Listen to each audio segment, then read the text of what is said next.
महादेव सभी को श्री शिवाय नमस्तुभ्यम नमस्कार। स्वागत है आप सबका हमारे यूट्यूब चैनल सनातन सत्य ज्ञान में। अन्नपूर्णे सदा पूर्णे शंकर प्राण वल्लभ ज्ञान वैराग्य सिद्धार्थम विक्षम देह च पार्वती माता च पार्वती देवी पिता देवो महेश्वरा बांधवा शिव भक्तस्य स्वदेशो भवन त्रयम। जय मां अन्नपूर्णे, हर हर महादेव। प्रिय श्रोताओं, आज सुनिए मां अन्नपूर्णा की कथा। मां अन्नपूर्णा व्रत की कथा के अनुसार प्राचीन समय की बात है। काशी निवासी धनंजय की पत्नी का नाम सुलक्षणा था।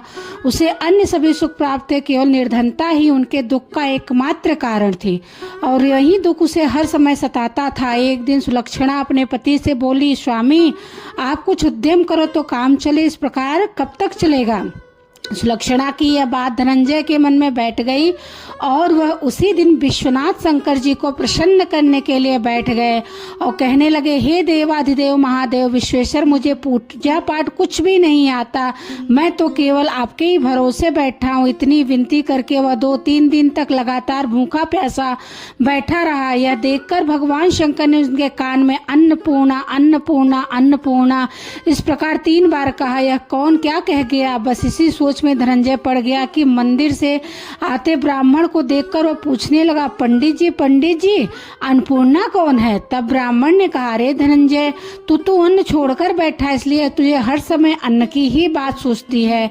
जा घर जाकर अन्न ग्रहण कर। धनंजय अपने घर गया। जाकर पत्नी से सारी बात कही। तब वो बोली, नाथ चिंता मत करो, स्वयं शंकर जी ने यह मंत्र दिया है और वे स्वयं ही खुलासा भी करेंगे, आप फिर से जाकर उनकी आराधना करो। पत्नी के कहे अनुसार धनंजय फिर पहले दिन की तरह ही जाकर पूजा में बैठ गया। रात्रि में भगवान शंकर जी ने आज्ञा दी, कहा तू पूर्व दिशा में चला जा। धनंजय अन्नपूर्णा का नाम जपता जाता और रास्ते में फल खाता, झरनों का पानी पीता था। इस प्रकार कितने ही दिनों तक लगातार वह चलता रहा। वहां उसे चांदी से चमकते वन की शोभा देखने को मिली, सुंदर सरोवर देखने को मिला। उसके किनारे कितनी ही अप्सराएं झुंड बनाए बैठी थी। एक अप्सरा कथा कहती थी और सब मां अन्नपूर्णा इस प्रकार बार बार कहती थी। यह गहन मास की उजियारी रात्रि थी और आज से ही व्रत का आरंभ था। जिस शब्द की खोज करने वह निकला था, वहां उसे वही शब्द सुनने को मिला। धनंजय ने तब उनके पास जाकर धीरे से पूछा, हे देवियों, आप यह सब क्या कर रही हो। तब उन सब ने कहा, हम सब मां अन्नपूर्णा का व्रत कर रही हैं। व्रत करने से क्या होता है और क्या यह व्रत किसी ने भी किया है, इसे कब किया जाए, कैसे किया जाए और इसकी कैसी विधि है, मुझसे भी कहो। धनंजय के कहने पर वे अप्सराएं कहने लगी, इस व्रत को कोई भी कर सकता है। 21 दिन व्रत करने के लिए 21 गांठ वाला सूत लेना है। 21 दिन यदि न कर पाए तो 1 दिन का उपवास करें और यह भी ना करे तो केवल कथा सुनकर ही प्रसाद ले। निराहार रहकर कथा कहे। कथा सुनने वाला कोई ना मिला तो पीपल के पत्तों को रखकर, सुपारी या घृत कुमारी को वृक्ष के सामने रखकर, दीपक को साक्षी मानकर सूर्य, गाय, तुलसी या महादेव को बिना कथाएं सुनाए मुख में अन्न मत डालना। यदि भूल से कुछ पड़ जाए तो 1 दिवस उपवास करना। व्रत के दिन क्रोध ना करना, झूठ ना बोले। अप्सराओं के द्वारा विधि बताने पर धनंजय बोला, फिर बताइए इस व्रत को करने से क्या होगा। तब वे कहने लगी, इसके करने से अंधे को नेत्र मिल जाता है, लूलों को हाथ, निर्धन के घर धन के भंडार भर जाते हैं, बाजन को संतान, मूर्ख को विद्या मिलती है और जो जिस कामना से व्रत करता है माँ उसकी हर कामना पूरी करती है। धनंजय कहने लगा, बहनों मेरे घर में भी धन नहीं है, विद्या नहीं है, कुछ भी नहीं है मेरे पास। मैं तो दुखिया ब्राह्मण हूँ, मुझे इस व्रत का कुछ भी पता नहीं है। हाँ भाई, तेरा कल्याण हो, हम तुझे सूत देंगी, ले इस व्रत का मंगल सूत ले ले। अब धनंजय ने उन अप्सराओं से सूत लेकर व्रत को किया। व्रत पूरा हुआ तभी सरोवर में से 21 खंड की स्वर्ण सीढ़ी हीरा मोती जड़ी हुई प्रकट हुई। धनंजय अन्नपूर्णा जय अन्नपूर्णा कहता जाता था। इस प्रकार जाने कितनी ही सीढ़ियां वो उतरता गया। तब अंदर जाकर उसने क्या देखा कि करोड़ों सूर्यों से प्रकाशमान मां अन्नपूर्णा का मंदिर है। उनके सामने स्वर्ण सिंहासन है पर मां अन्नपूर्णा विराजमान है। सामने भिक्षा हेतु शंकर भगवान खड़े हैं। देवांगनाएं चवर डुला रही हैं। धनंजय दौड़कर मां जगदम्बा के पैरों में गिर पड़ा। देवी उसके मन का दुख जान गई। धनंजय हाथ जोड़कर कहने लगा, माता आप तो अंतर्यामिनी हैं, आपको मैं अपनी दशा भला क्या बताऊं। आप तो सब कुछ जानती हैं।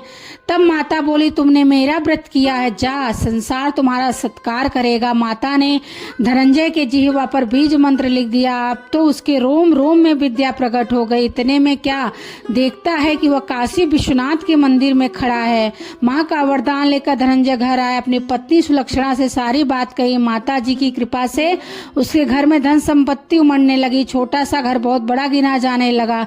जैसे शहद की छत्ते मक्खियां जमा हो जाती, उसी प्रकार अनेक सगे संबंधी आकर उसकी पढ़ाई करने लगे। कहने लगे, इतना धन, इतना बड़ा घर, सुंदर संतान नहीं तो फिर इस कमाई को कौन भोगेगा? सुलक्षणा से तो कोई संतान हुई नहीं, इसलिए तुम दूसरा विवाह कर लो। अनिच्छा होते हुए भी धनंजय को दूसरा विवाह करना पड़ा और सती सुलक्षणा को सौतन का दुख झेलना पड़ा।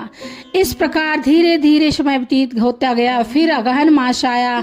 नए बंधन से बंधे पति से सुलक्षणा ने कहलवाया कि इस व्रत के प्रभाव से ही हम सुखी हुए, इस कारण यह व्रत छोड़ना नहीं चाहिए। माता जी का प्रताप है जो हम इतने संपन्न और सुखी हुए हैं। सुलक्षणा की बात सुनकर धनंजय उसके यहाँ आया और व्रत में बैठ गया। नई बहू को इस व्रत के बारे में कुछ पता नहीं था। वह तो धनंजय के वापस घर लौटने की राह देख रही थी।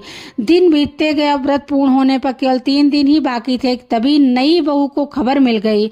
उसके मन में ईर्ष्या की ज्वाला दहक रही थी। वह सुलक्षणा के घर आ धमकी और उसने वहां भगदड़ मचा दी और क्रोध में आकर धनंजय को अपने साथ लिवा ले गई। नए घर में धनंजय को थोड़ी देर के लिए नींद आ गई। वह गहरी नींद सो गया और ठीक उसी समय नई बहू ने उसका व्रत का सूत तोड़कर आग में फेंक दिया। अब तो माता जी का क्रोध जाग गया। इधर माता क्रोधित हुई और उधर उसके घर में अचानक आग लग गई। सब कुछ जलकर राख हो गया। सुलक्षणा जान गई और पति को फिर अपने घर ले आई। नई बहू रूठ कर अपने पिता के यहाँ जाग चली गई। पति को परमेश्वर मानने वाली सुलक्षणा बोली, नाथ घबराना नहीं, माता जी की कृपा अलौकिक है। पुत्र कुपुत्र हो सकता है पर माता कभी कुमाता नहीं होती। इसलिए आप श्रद्धा और भक्ति से आराधना शुरू करो, वे हमारा कल्याण जरूर करेंगी। धनंजय फिर माता के पीछे पड़ गया। फिर वहीं सरोवर सीढ़ी प्रकट हो, उसमें वह मां अन्नपूर्णा कहकर उतर गया। वहां जाकर माता के चरणों में करुण क्रंदन करने लगा, विलाप करने लगा। माता प्रसन्न होकर बोली, यह मेरी स्वर्ण की मूर्ति ले, उसकी पूजा करना, तू फिर सुखी हो जाएगा। जा, तुझे मेरा आशीर्वाद है। तेरी पत्नी सुलक्षणा ने श्रद्धा से मेरा व्रत किया है, उसे मैंने पुत्र का वरदान दिया है। धनंजय ने आंखें खोली तो खुद को काशी विश्वनाथ के मंदिर में खड़ा पाया। वहां से फिर उसी प्रकार वह घर को आया। इधर सुलक्षणा गर्भवती हुई और 9 महीने पूरे होते उसके यहाँ पुत्र का जन्म हुआ। गांव में आश्चर्य की लहर दौड़ पड़ी। अब तो गांव में जिसकी कोई भी कामना होती और मनौती मांगने लगता और इस तरह सभी लोगों की मनोकामनाएं पूर्ण होने लगी।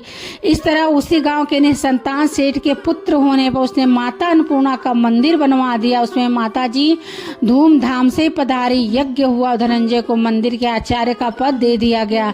जीविका के लिए मंदिर की दक्षिणा और रहने के लिए बड़ा सुंदर सा भवन भी दिया गया। धनंजय पत्नी और पुत्र सहित वहां सुख से रहने लगा। माता जी के चढ़ावे में भरपूर आमदनी होने लगी। उधर नई बहू के पिता के घर डाका पड़ गया। सब कुछ लुट गया और भीख मांगकर अपना पेट भरने लगे। सुलक्षणा ने जब यह सुना तो उन्हें बुलावा भेजा और उनके आने पर उन्हें अलग घर में रख लिया और उनके अन्न वस्त्र का प्रबंध भी कर दिया। धनंजय, सुलक्षणा, उसका पुत्र माता जी की कृपा से आनंद से रहने लगे। माता जी ने जैसे उनके भंडार भरे वैसे सबके भंडार भरे। सभी प्रेम से बोलिए, अन्नपूर्णा माता की जय, भोलेनाथ की जय, हर हर महादेव, काशी विश्वनाथ की जय। माँ अन्नपूर्णा आप सबके घर में भंडारे भरे, खूब खुशियाँ दे, सभी के परिवार की रक्षा करे, आपको धन संपदा की कमी नहीं रहे। हर हर महादेव। श्री शिवाय नमस्तुभ्यम। जय भोलेनाथ।